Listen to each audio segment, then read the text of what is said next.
A man that was pardoned from the January 6th Capitol riots has just now caught a life sentence for additional charge from something separate. Let's get into the news.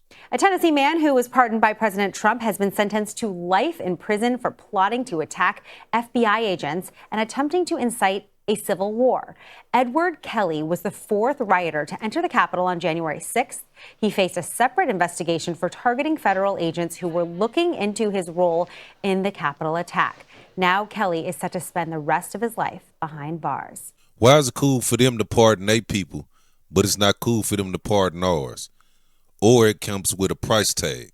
It was during the investigation of Edward Kelly's role in January 6th that he began targeting the FBI agents and the FBI overall, or part of the investigation into him. This began in 2022, according to the U.S. Department of Justice. There was some type of plotting, amassing of resources, if not a plan and a way to execute the plan to target federal agents. They call it conspiracy for murder.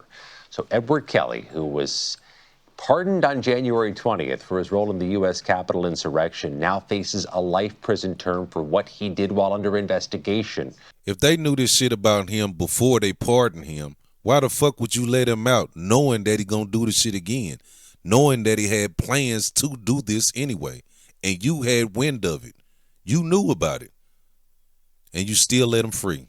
How many other people who were pardoned by the president have since faced new criminal investigations, Scott? Oh, there have been some, including one who was arrested just days later on a gun charge, and another, a Texas man who was actually freed from prison because of the pardon, not just having his slate clear, but was actually released from the prison gates, who was later charged with child solicitation. That's what's happened so far. Justice Department officials gave during the Biden administration was that if there are pardons, these are people with a history of recidivism. And they letting these people free to commit more crimes.